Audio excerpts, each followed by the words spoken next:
আপামর জনসাধারণের প্রতি আমার ভক্তিপূর্ণ সালাম মোবারকবাদ জানাই। আসসালামু আলাইকুম। আজকে আপনারা অনেক আলোচনা শুনেছেন। যত আলোচনা দ্বীনি জ্ঞান সঞ্চয় করছেন, আপনার মস্তিষ্কে সমস্যার বোঝাটা ভারী হচ্ছে। আমি আপনাকে আপনার মস্তিষ্কে সমস্যার বোঝা ভারী করব না, বরং একটু হালকা করার চেষ্টা করি। প্রথম কথা হচ্ছে, আপনি একজন সাধারণ মানুষ। এক শ্রেণীর মানুষ বলছে শরীয়ত মারফত দুইটা জ্ঞান লাভ না করলে আপনার মুক্তি নাই। আপনি শরীয়তের কাছে যাচ্ছেন, তারা মারফত অস্বীকার করছে।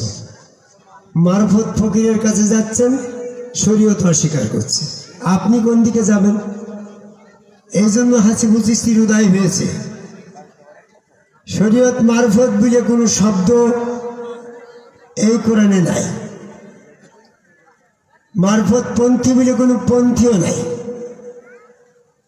কি আছে সেটা আমি বলবো, পরে আসেন। দ্বিতীয় অধ্যায়ের আলোচনা। এক শ্রেণীর মানুষ মসজিদপন্থী, আর এক শ্রেণীর মানুষ মাজারপন্থী। মসজিদপন্থী হবেন, মাজারপন্থী হবেন, এই মর্মেও কোরআনে কোনো আয়াত নেই। কাজে মাজারপন্থী হলেই আপনি মোমেন, আর মসজিদপন্থী হলেই আপনি কাফের, এমনটা নেই। মসজিদপন্থী হলেই আপনি মোমেন, আর মাজারপন্থী হলেই কাফের, এমনটাও কোনো আয়াত নেই। আপনি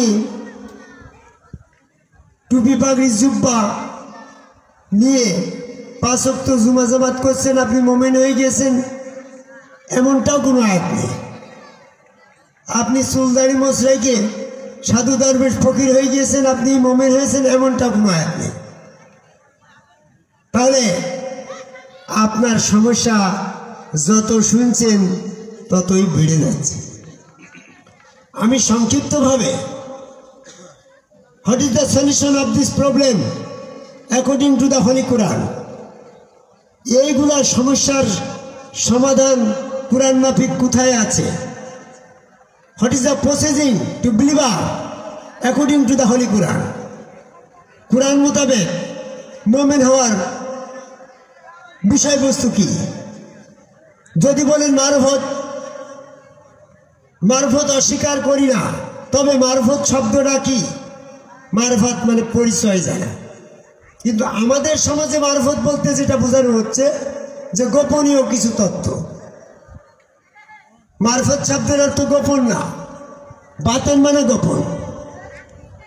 সূরা বাকারা 159 নম্বর আয়াতে বলছে, আমি যা নাজিল করেছি এই কোরআনে তা স্পষ্টভাবে ব্যক্ত করার পরও তা যারা গোপন করে আল্লাহ তাদেরকে লানত করে, লানতকারীরাও তাদেরকে লানত করে। আপনি যে ফকির হয়েছেন কিছু গোপনীয় তত্ত্ব নিয়ে, তেলের বাটি নিয়ে, এমনটা কিন্তু ইসলাম বিধান দেয় না। তারপরে আপনি মারফতপন্থী না হয়ে সরাসরি ডাইরেক্ট আল্লাহকে খুঁজতে যাচ্ছেন।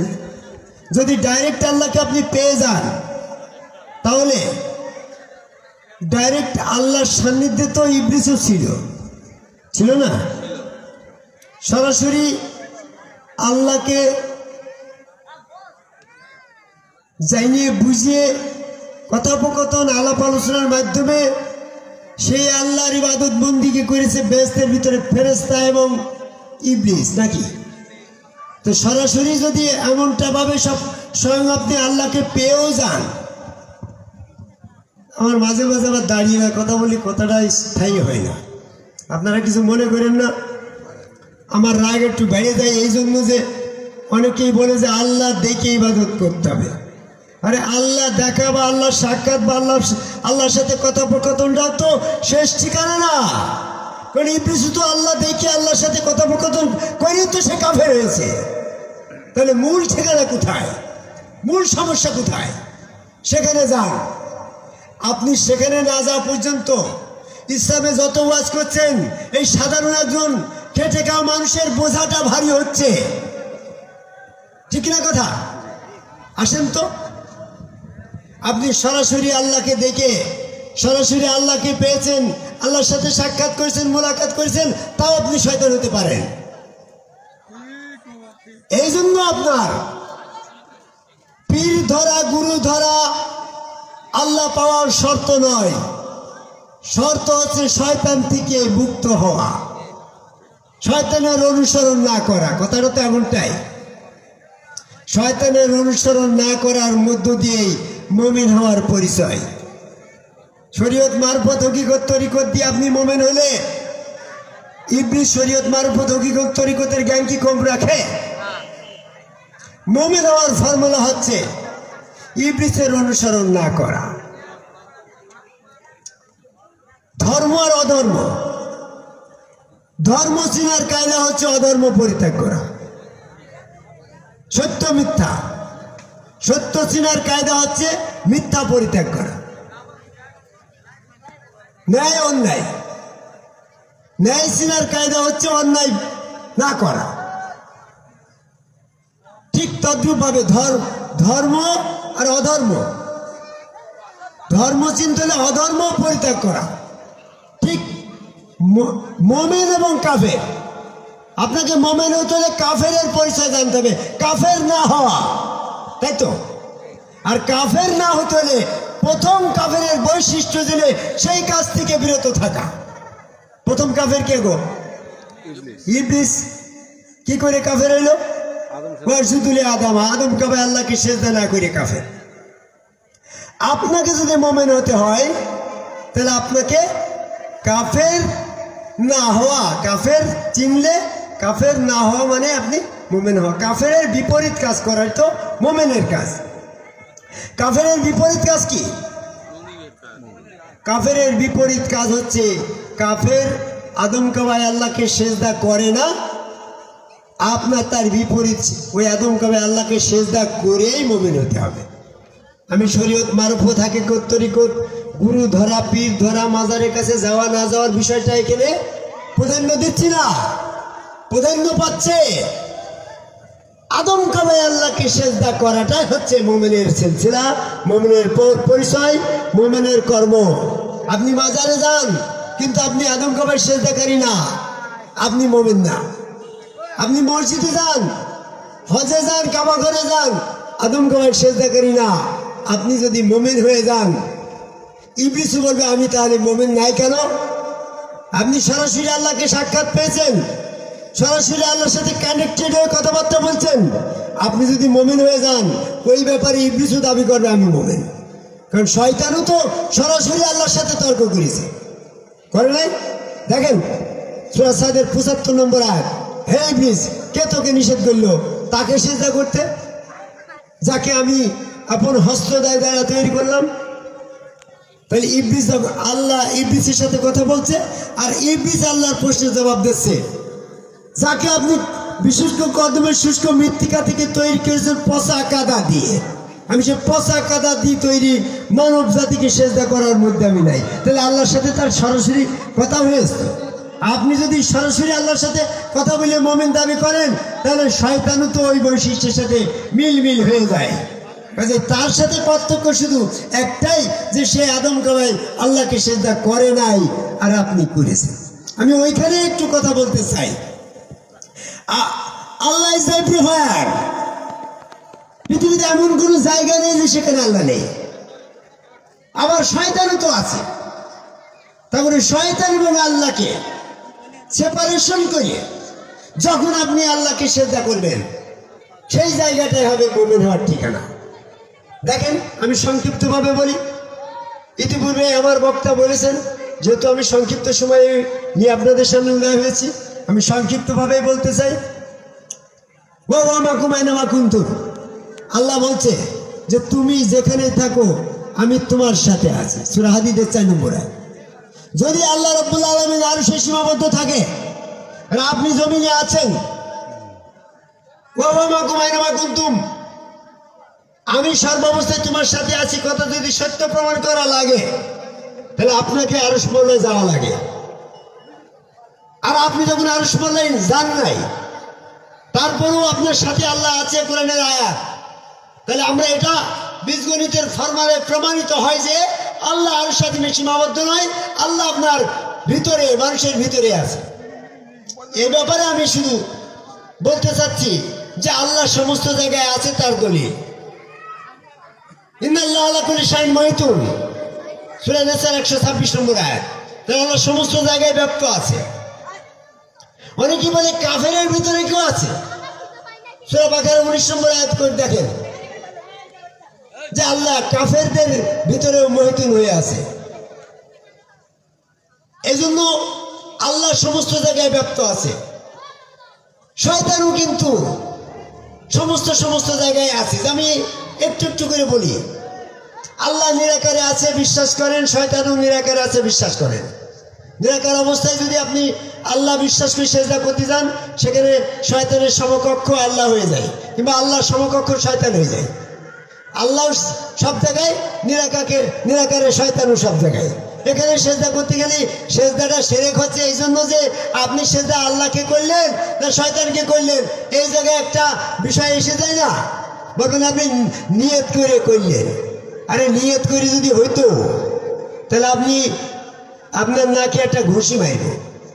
নিয়ত করবে যে আমি দেওয়ালে মারছি বা তাল গাছে মারছি, তো নিয়তের কারণে তো ঘুষি তো তাল গাছে লাগার দরকার, কিন্তু আপনার নাক দিয়ে রক্ত বেরলো কেন? কাজে নিয়তে এতে কাজ হচ্ছে না, কাজ হচ্ছে ডাইরেক্ট। আপনি ডাইরেক্ট সেজদা যেখানে দেবেন সেজদা সেদিকে যাবে। আপনি সেজদা দেওয়ার সময় ওই গরু ছাগল হাঁস মুরগির কর্মক্ষেত্রে চিন্তা ভাবনা করছেন, সেজদা করছেন ওই গরু ছাগল হাঁস মুরগির চেয়ারের পরে আপনার সেজদা চলে গেছে, এই জন্য সেজদা শিরক হচ্ছে। এরপরে বলেন যে আল্লাহ মানব সুরতে আছে, মানব সুরতে শয়তানও আছে। আল্লাহ মানব রূপ ধরতে পারে, শয়তানও তো মানব রূপ ধরতে পারে। শয়তান মানব রূপ ধরে নাই, বিভিন্ন কায়দায় বিভিন্ন ভাবে মানুষকে ধোঁকা দেওয়ার কৌশল আল্লাহ শয়তানকে এটা ক্ষমতা দিয়েছে, সর্বোচ্চ ক্ষমতা দিয়েছে। আপনি এখানে অন্তরের খবরও শয়তান বলে দিতে পারে, সিলেটে বাস পড়লেও সে খবরও দিতে পারে, আসমান দিয়ে উড়েও যেতে পারে। শয়তান পারে না এমনটা কোনো কাজ আছে? পারে না, শুধু আদমকাবাই সেজদা করতে। এই জন্য ওইখানেও কিন্তু আপনি পীরের কাছে গেলেন, আটরশি বাবাজানের কাছে, চরমোনা, ফুরফুরা, মানিকগঞ্জ, দেওয়ানবাগ, অনেক বাগ পীর সাহেব আছে। সেই সমস্ত পীর সাহেবের স্রোতেও শয়তান আপনার এসে বিভিন্ন কলা কৌশল দিয়ে বিভ্রান্তি সৃষ্টি করতে পারে। তাহলে শয়তানও পারে, আল্লাহও পারে। অনেকেই বলে যে আল্লাহ ওই মানব রূপ ধারণ করে আমার কাছে আসতে পারে না, অথচ শয়তান মানব রূপ ধারণ করে আপনার কাছে আসতে পারে। তাহলে এই ব্যাপারে তো আল্লাহ থেকে শয়তান একটু বেশি পেরিয়ে গেল, তা তো হবে না। কাজে আল্লাহ সেটা পারে।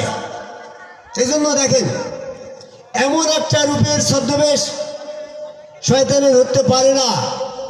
সেইটাই হচ্ছে নবী মুহাম্মদ সাল্লাল্লাহু আলাইহি ওয়াসাল্লামের ব্যাপারে আল্লাহ কোরআন নাজিল করে দিল। সূরা আল ফাতিহার 8 নম্বর আয়াত করে দেখেন, ইন্না আরসালনাকা শাহিদান মুবাশশিরিন ওয়া নাযিরান। আমি আপনাকে এই জন্য প্রেরণ করেছি যে আল্লাহ পাকের ব্যাপারে আপনি সাক্ষী দেবেন। এখানে শাহিদান শব্দ আসছে, কি গো? এই সাক্ষীর ব্যাপারে অনেক তাফসীরকারক মাওলানারা বলেই নাই। আমি একটু আরবিক সাহিত্যের পরে মাস্টার্স করছি, তো উপমা দিয়ে বুঝাই। 20 বছর আগে রাজার ছেলেটা হারিয়ে গিয়েছে। ওই আরেকজনের বাড়িতে যে মানুষে 20 বছর বয়স হওয়ার পরে ওই যে হারানো অবস্থায় যে লোকটার কাছে মানুষ এলো, ওই লোকের সাক্ষী ছাড়া ওই ছেলে যে রাজার ছেলে এর কোনো পরিচয় আছে নাকি? ওই লোক যখন সাক্ষী দেবে এটাই আপনার সেই ছেলে, অমুক ঘটনার সাথে অমুক ঘটনায় মিলিয়ে এটাই আপনার ছেলে, তাহলে ওই লোকের সাক্ষী প্রমাণ হইল এটাই সেই রাজার ছেলে। তাহলে নবী মুহাম্মদ সাল্লাল্লাহু আলাইহি ওয়াসাল্লামকে আল্লাহ পৃথিবীতে পাঠাইলো, আরসালনাকা আমি আপনাকে পাঠাইছি শাহিদ আল্লাহ, আল্লাহর সাক্ষী দেওয়ার জন্য। তাহলে আল্লাহ পাকের সাক্ষী তিনি তো দিয়ে দিল যে দিস ইজ আল্লাহ, এইটি আল্লাহ, এরকম সাক্ষী দিচ্ছি। নবী মুহাম্মদ সাল্লাল্লাহু আলাইহি ওয়াসাল্লাম সাক্ষী দেবে দিস ইজ আল্লাহ, এটি আল্লাহ, দ্যাট ইজ দ্য শয়তান, ওইটি শয়তান। তাহলে আল্লাহ কোনটা শয়তান কোনটা পার্থক্যকারী মানদণ্ড ওই নবী মুহাম্মদ সাল্লাল্লাহু আলাইহি ওয়াসাল্লামের চেহারা। ওখানে গেলে শয়তান আর ওই চেহারা ধরতে পারছে না। তাহলে আপনাকে মানব স্রোতে আল্লাহ দর্শনের ব্যাপারটা যদি সীমাবদ্ধ হতো, শয়তানও মানব স্রোত ধরতে পারে। কাজেই নবীর চেহারা স্রোতের মাঝখানে আর শয়তান যাচ্ছে না। ওইখান থেকে আল্লাহ পাকের পরিচয় নিয়ে সাক্ষী নিয়ে হযরত আলী আসলো। হযরত আলী যখন ওই রসুলের হাত আল্লাহর হাত, রসুলের পা আল্লাহর পা, রসুল স্রোতে আল্লাহ বিশ্বাসী সেখানে সেজদা দিল, হযরত আলীর দেহ মন থেকে শয়তান বেরিয়ে গেল, হযরত আলী মোমেন হইল।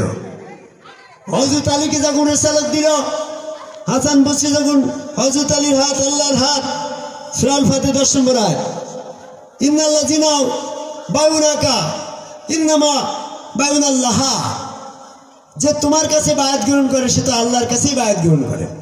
তাহলে হাসান বসরি যখন ইয়াদুল্লাহি ফাওকা আইদিহিম, তাদের হাতের পরে আল্লাহর হাত, তাদের মানে কি শুধু মুহাম্মাদের ভিতরে সীমাবদ্ধ থাকলো না বায়াতের প্রক্রিয়াটা, all over the world like a challenge. যদি এখানে তাদের শব্দ না আসতো, তাহলে আজকে আমি আপনি এই সেজদার অনুকরণ করে আল্লাহর জায়গায় পৌঁছানো সম্ভব হতো না।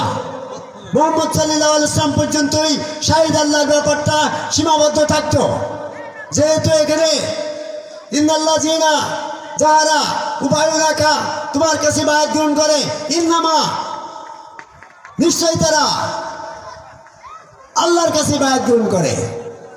তারপরে ইয়াদুল্লাহি ফাওকা আইদিহিম, হিম শব্দ দিয়ে প্রমাণ করল যে এই আল্লাহ পাকের সাক্ষ্যদানের ব্যাপারটা সিলসিলা থেকে সিলসিলা বরাবর চলতে থাকবে। বাজার আপনার নামটা যেন আমার বারবার মনে হচ্ছে, কাদের সাহেব সুন্দরভাবে বলে গেছে একটা সিলসিলার মাধ্যমে আসতে হবে। হঠাৎ করে হ্যাঁ এরকম ভাবে ধপ করে পরে তুমি পীর হয়ে যাবা, এমন হবে না রে। এই জন্য আসতে হবে সিলসিলা বাই সিলসিলা। এই গুরুর কাছ থেকে আদম কাবাই আল্লাহকে সেজদার সিলসিলার মাধ্যমে এসে সম্মুখ গুরু রসুলের হাত আল্লাহর হাত, ওই স্রোতে আল্লাহ বিশ্বাস করতে হবে। কারণ আদম কাবাই সেজদার শামিল শয়তান হয় না। সূরা হিজরের 33 নম্বর আয়াত। যখন হযরত আলী তার গুরু রসুল সাল্লাল্লাহু আলাইহি ওয়াসাল্লামকে সেজদা দিয়ে শয়তান থেকে পবিত্র হলো, ওই হযরত আলীর চেহারা মুবারকের ভিতরে আর শয়তান যেতে পারছে না। ওই চেহারাটাই আল্লাহর চেহারা। হাসান বসরি যখন আবুল ফজল যখন হাসান বসরির কাছে বায়াত হলো, সেজদা দিল, তখন ওই হাসান বসরির স্রোতে আবুল ফজলের কাছে আর শয়তান যেতে পারছে না। আমার গুরু হযরত খাজা নিজামুদ্দিন আহমেদ চিশতি যশোর মাইদিয়া, উনি তার গুরু আলীজানকে সেজদা দিয়েছে, আমি বাস্তব সাক্ষী। এখানে সাক্ষীর ব্যাপারটা আসছে সরাসরি দেখার ভিতর দিয়ে। আমি দেখছি আমার গুরু মৌলানা নিজামুদ্দিন আহমেদ চিশতি তার গুরু হযরত খাজা আলীজান চিশতিকে সেজদা দিয়েছে। ওই আলীজান চিশতির স্রোতে কেবলা করে আল্লাহকে সেজদা দিয়েছে। ঠিক আমার দেখা সাক্ষ্য প্রমাণে আমি বিশ্বাস করেছি যে আমার নিজামুদ্দিন আহমেদ চিশতির মধ্যে আর শয়তান নেই। কারণ শয়তান যখন নিজামুদ্দিন আহমেদ চিশতি যখন তার গুরু হযরত খাজা আলীজান চিশতিকে সেজদা দিয়েছে, তখন তো শয়তান বেরিয়ে চলে গেল। কেন গেল জানে? বলছে আমি যদি এখনো সেজদা করি তখন আমি আদমকেই করি নাই, এখন যদি আমি নিজামুদ্দিন আহমেদ চিশতির সাথে থাকি তো আলীজান চিশতিকে তো সেজদা করা হয়ে যায়। এই জন্য মোমেন হওয়ার পার্থক্য হচ্ছে এই শরীয়ত মারফত না, বরং আদমকে সেজদা করা না করা।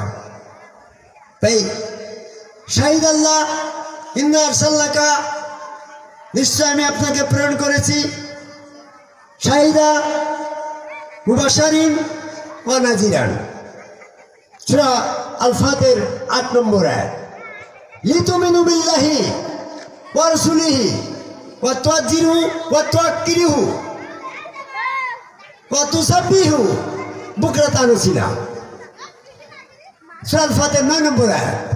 10 নম্বর আয়াতে বলছে ইন্নাল্লাহ জি না, বায়ুনাকা ইন্নামা বায়ুনাল্লাহ ইয়াদুল্লাহি ফাওকা আইদিহিম। সূরা আল ফাতিহার 8 নম্বর 9 নম্বর এবং 10 নম্বর আয়াতের মাধ্যম দিয়ে পরিষ্কার অবস্থায় who is Allah, who is the শয়তান, আল্লাহকে এবং আল্লাহ শয়তানকে এখানে পার্থক্য করে দেওয়া হয়েছে। নবী মুহাম্মদ সাল্লাল্লাহু আলাইহি ওয়াসাল্লামের চেহারা স্রোতের মধ্য দিয়ে আদমকে ভাই সেজদার মধ্য দিয়ে এই সিলসিলার ধারাবাহিকতায় না আসলে আপনার মন মস্তিষ্কের ভিতরে শয়তান ঢুকেই থাকবে। আর এই শয়তান থাকা অবস্থায় আপনি শরীয়ত মারফত করেন আর কামিলিয়াত অর্জন করেন, সব কামিলিয়াত যাবে শয়তানের খতিয়ানে। সরাসরি আল্লাহকে দেখেও যদি আপনি প্রমাণ দেন যে এটা আল্লাহ, ওই দেখার মধ্য দিয়ে শয়তানও দাবি করবে যে আমিও তো আল্লাহর সাথে কথাবার্তা বলেছি, আমিই তো মোমেন। তাহলে মোমেন এবং কাফেরের পার্থক্য হচ্ছে আদমকে ভাই আল্লাহকে সেজদা দেওয়া এবং না দেওয়া। এই জন্য সূরা আলাকের 19 নম্বর আয়াতে বলছে সাবধান, সেজদা দেওয়ার ব্যাপারে, সেজদার ব্যাপারে তোমরা ইবলিসের অনুসরণ করো না, কারণ ইবলিসও আল্লাহকে সেজদা করে। সূরা রাদের 15 নম্বর আয়াত, আসমান জমিনে যা কিছু আছে সকলে আল্লাহকে সেজদা করে। ওই আসমান জমিনে যা কিছু আছে তার ভিতরে তো ইবলিসও পড়ে। তা আল্লাহকে সেজদা দেওয়ার ব্যাপারটাও মুমিন হওয়ার ব্যাপার না, ওইটা ওই সেজদাটা ইবলিসও করে। ইবলিস যে সেজদা করে সেই সেজদা করে তুমি মুমিন হতে পারবে না। সাবধান, ওই সেজদা করে তুমি যদি ইবলিসের অনুসারী হয়ে যাও তাহলে তোমার ইবলিসের ফয়সালার সাথেই তোমার ফয়সালা হবে। তাহলে তোমার জন্য উপদেশ কি, আল্লাহ পাকের আদেশ কি? ওয়াজুদু আকতারিবু, যে সেজদা ইবলিস করে নাই ওই সেজদা করো এবং আমার নিকটবর্তী হয়ে যাও। এই জন্য বাবা অনেক কথা বলা যাবে না, তারপরেও সংক্ষিপ্ত পরিসরে যতটুকু বললাম আপনারা এইটুকির ভিতরে আসবেন। তবে যার যার গুরু তার তার রসুল, রসুল বাদে আপনার কোনো পীর রসুল হতে পারবে না। অনেকেই বলে আতিউল্লাহ আতিউর রসুল উলিল আমরি মিনকুম, আনুগত্য করো আল্লাহর, আনুগত্য করো রসুলের, আনুগত্য করো উলিল আমরের। এই 3 খতিয়ানে যদি যান, এই আয়াতে সূরা নিসার 59 নম্বর আয়াতের তাফসীর আমি অল্প একটু করেই সমস্ত বিভ্রান্তি থেকে মানুষকে বের করে নিয়ে এসে সত্য সঠিক যার যার গুরু তার তার রসুল এই পর্যায়ে নিয়ে আসতে চায়। যদি রসুলের বাইরে উলিল আমর হয় তাহলে তো 3টা হয়ে যায়, আল্লাহ, রসুল, উলিল আমর। দিনের আনুগত্য কয়জনের দিকে যায়? আব্দুল কাদের সাহেব বলেন 3 দিকে যায় না? আল্লাহর দিকে গেল, রসুলের দিকে গেল, উলিল আমরের দিকে গেল, 3 দিকে চলে যায় না? সূরা নিসার 59 নম্বর আয়াতে যদি 3পন্থী জায়েজ হয় তাহলে সূরা নিসার 171 নম্বর আয়াতে বলছে তোমরা আল্লাহ বিশ্বাস করো, রসুল বিশ্বাস করো, 3 মিল না। তাহলে এই আয়াতের সাথে আয়াতের বিরোধ হয়ে গেল। তাহলে সূরা নিসার 59 নম্বর আয়াতে 3 পদ্ধতি নাই, বরং আল্লাহ এবং রসুল হচ্ছে দিনের ক্ষেত্রে, ধর্মের ক্ষেত্রে আনুগত্য, আর উলিল আমর হচ্ছে দুনিয়াবি ক্ষেত্রে আনুগত্য। উলিল আমর বলতে যাদের আদেশ সমাজে প্রতিষ্ঠিত, গ্রহণযোগ্য, মান্য, সেইটাকে উলিল আমর বলে। উলিল আমর মানে আদেশ, যাদের আদেশ সমাজে প্রতিষ্ঠিত তাদেরকে উলিল আমর বলে। যেমন রাজা, বাদশা, প্রেসিডেন্ট, প্রধানমন্ত্রী, ওসি সাহেব, ডিসি সাহেব, ইউনো সাহেব, এরা হচ্ছে উলিল আমর। তাই ইউনো, ডিসি, প্রধানমন্ত্রীকে কেউ সেজদা করে না, কারণ ওগুলো হচ্ছে দিনের ক্ষেত্রে আনুগত্য নয়, ওটা দুনিয়াবি আনুগত্য। আর রসুল হচ্ছে দিনের আনুগত্য। আল্লাহ লিল্লাহি দীনু খালিসুন, সূরা জুমার 3 নম্বর আয়াত, যে সকল আনুগত্য দিনের ক্ষেত্রে এক আল্লাহ পাবে। তো রসুলের কেন? মানাতুর রসুল ফাকাদাতুল্লাহ, যে রসুলের আনুগত্য করে সেটা তো আল্লাহর খতিয়ানে চলে যাচ্ছে।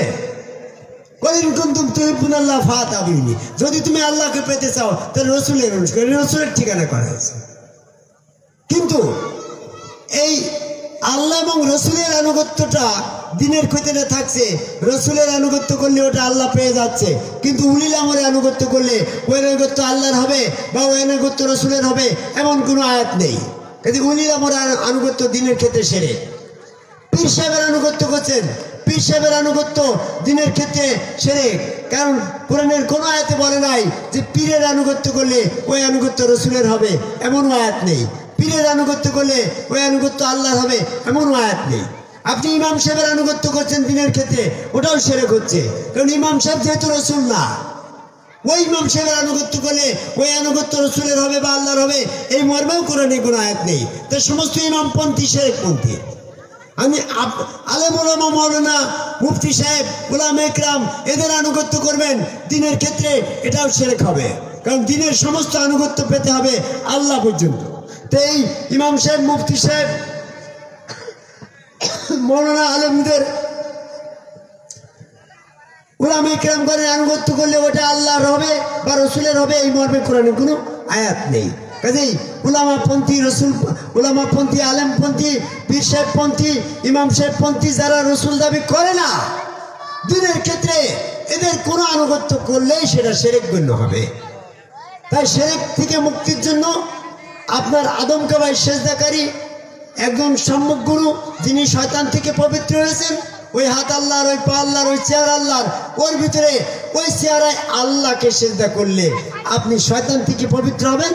ওই হাত আল্লাহর, পা আল্লাহর, চেহারা আল্লাহর, যেহেতু উনি আপনার রসুল, রসুলের ওইভাবে আনুগত্য সেজদা করলে দিনের আনুগত্য পূর্ণ হবে, তখন আপনি মুমিন হবেন।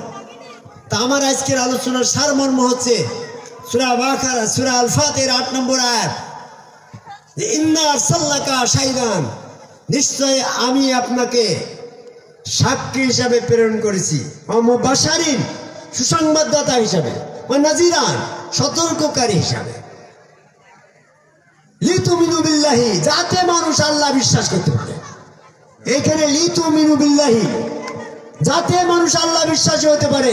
কারণ who is the Allah, who is the Shaitan, what is the difference between Allah এবং শয়তান? এই জন্য এখানে আমি আপনাকে পাঠাইছি লিতুমিনু বিল্লাহি, যেন তারা আল্লাহ বিশ্বাসী হয়। আল্লাহ বিশ্বাসী হতে গিয়ে যদি শয়তানে বিশ্বাসী হয়ে যান, তাহলে আপনি পথভ্রষ্ট হয়ে যাবেন।